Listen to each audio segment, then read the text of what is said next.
आप रिलायंस इंडस्ट्रीज और उसके धन कुबेर मालिक मुकेश अंबानी की बेइंतहा कमाई के बारे में तो जानते होंगे, लेकिन आज हम आपको गुजरात के एक ऐसे शख्स की कहानी बताएंगे जो दौलत के मामले में अंबानी को भी टक्कर दे रहा है।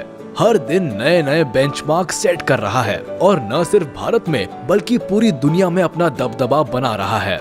जी हाँ, सही समझे आप, हम बात कर रहे हैं भारत के मशहूर बिजनेसमैन गौतम अडानी की, जिन्हें एक वक्त था जब आर्थिक तंगी के कारण पढ़ाई छोड़नी पड़ी थी, लेकिन आज ये एयरपोर्ट से लेकर बंदरगाह और कोयले से लेकर घर में इस्तेमाल होने वाले तेल तक से पैसा कमा रहे हैं। लेकिन कम ही ऐसे लोग हैं जो उनके बारे में बहुत ज्यादा जानते हैं। तो अगर आप भी गौतम अडानी की कामयाबी का राज जानना चाहते हैं तो फिर बिना वीडियो स्किप किए हमारे साथ देखिए उनकी जिंदगी और व्यापार का सफरनामा।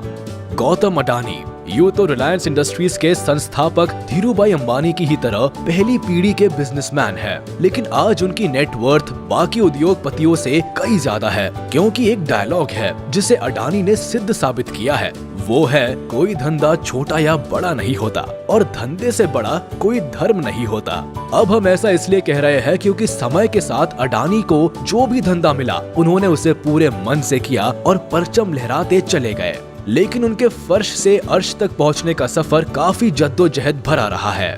उनका जन्म सन 1962 में अहमदाबाद के एक आर्थिक रूप से कमजोर परिवार में हुआ। पिता का छोटा सा काम था, लेकिन कुछ खास चल नहीं रहा था। ऐसे में वक्त के साथ आर्थिक हालत और बिगड़ते चले गए, जिसकी वजह से गौतम अडानी को अपनी पढ़ाई बीच में ही छोड़नी पड़ी और काम के लिए हाथ पैर मारने पड़े। इसी बीच वो बड़े शहर से बड़ी उम्मीदें लेकर कम उम्र में ही मुंबई आ गए, जहां शुरुआत में तो काफी संघर्ष करना पड़ा, लेकिन कुछ वक्त के बाद उन्हें एक डायमंड सप्लायर के यहाँ नौकरी मिल गई।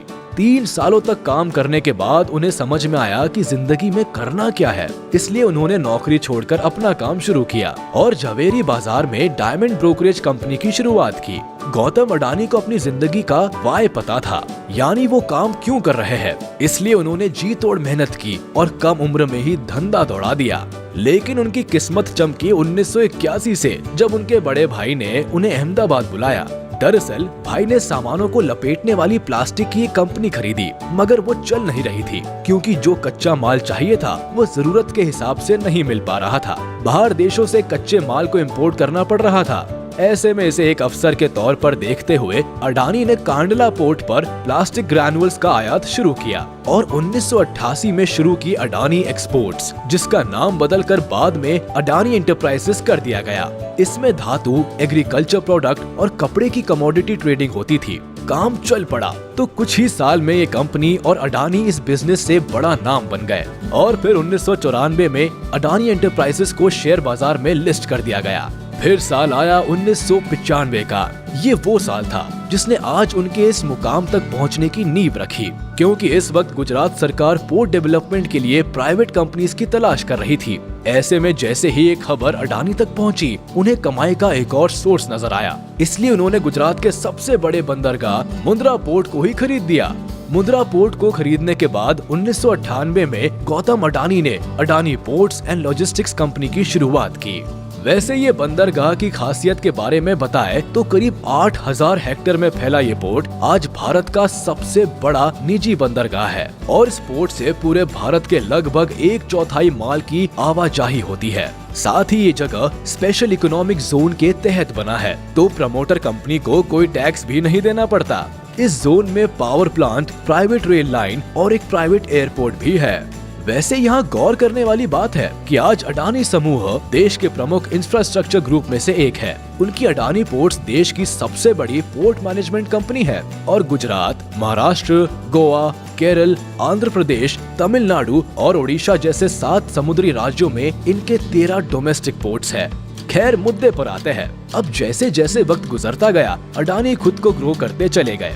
वो लोगों की रसोइयों तक में पहुंच गए फॉर्च्यून के थ्रू।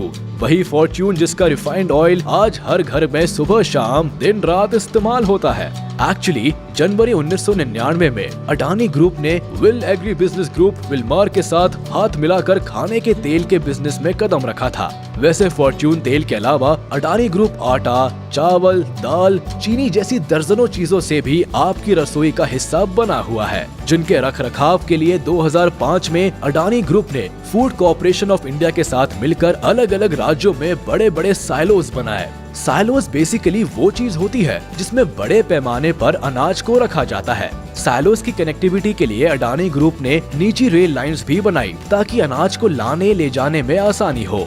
कहते हैं कि हीरे की परख जौहरी ही जानता है, इसलिए अडानी को काले कोयले में भी पैसा दिखा। उन्होंने डोमेस्टिक इलेक्ट्रिसिटी का जनरेशन किया, बड़े बड़े राज्यों को बिजली सप्लाई करनी शुरू की, लेकिन इतने बड़े पावर प्लांट को चलाने के लिए जरूरत से ज्यादा कोयला चाहिए था। इसलिए दिमाग चलाया और ऑस्ट्रेलिया की एक कोल माइन को खरीद डाला।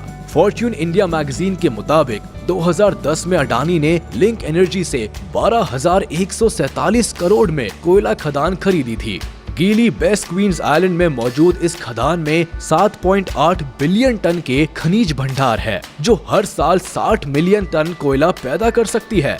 इसी तरह इंफ्रास्ट्रक्चर की कमी से इंडोनेशिया में मौजूद तेल, गैस और कोयले के लिए अडानी ग्रुप ने साउथ सुमात्रा से कोयला ढुलाई के लिए $1.5 अरब निवेश करने की घोषणा की। उस समय इंडोनेशिया निवेश बोर्ड ने बताया था कि अडानी समूह 5 करोड़ टन की क्षमता वाले एक कोल हैंडलिंग पोर्ट का निर्माण करेगा और साउथ सुमात्रा आइलैंड की खदानों से कोयला निकालने के लिए 250 किलोमीटर रेल लाइन बिछाएगा। खैर, अडानी अपना कारोबार फैलाते गए और पैसा अकाउंट में आता चला गया। जिस अडानी साम्राज्य का कारोबार 2002 में $76.5 करोड़ था, वो 2014 तक आते आते बढ़कर $10 अरब हो गया। साथ ही वक्त की जरूरत को देखते हुए अडानी ग्रुप ने नेचुरल गैस के क्षेत्र में भी बिजनेस को बढ़ाया और 2017 में सोलर पीवी पैनल बनाने शुरू किए। उधर बंदरगाह और निजी रेल लाइन के बाद अडानी ने एयरपोर्ट्स की तरफ उड़ान भरी और 2019 में अहमदाबाद, लखनऊ, मंगलुरु, जयपुर, गुवाहाटी और तिरुवनंतपुरम जैसे 6 हवाई अड्डों के मॉडर्नाइजेशन और ऑपरेशन की जिम्मेदारी उठा ली। अब अगले 50 सालों तक अडानी ग्रुप इन सभी एयरपोर्ट्स का ऑपरेशन, मैनेजमेंट और डेवलपमेंट संभालेगा। वही मुंबई इंटरनेशनल एयरपोर्ट लिमिटेड में भी अडानी ग्रुप के पास 74% की हिस्सेदारी है और ये किसी को बताने की जरूरत नहीं कि भारत में मुंबई एयरपोर्ट दिल्ली के बाद देश का सबसे बड़ा एयरपोर्ट है। वैसे जिस तरह सुंदर आकार लेने से पहले सोने को खूब तपाया जाता है, ठीक उसी तरह गौतम अडानी को भी जीवन में कई तरह का ताप झेलना पड़ा। उनका सामना कई तरह के विवादों से हुआ, लेकिन उन्होंने सबसे पार पाया और एक अलग मुकाम हासिल किया, जिसका नतीजा है कि आज गौतम अडानी का कारोबार पूरी दुनिया में फैला हुआ है। तो चलिए आप भी हमारे इस वीडियो को अपने यार दोस्तों तक फैलाइए और इस वीडियो को भी लाइक कर दीजिए और अगर आपने अभी तक हमारे चैनल को सब्सक्राइब नहीं किया है तो तुरंत कर दीजिए और बेल आइकन को भी प्रेस कर दीजिए ताकि हमारी नोटिफिकेशंस आप तक जल्द से जल्द पहुंच जाए।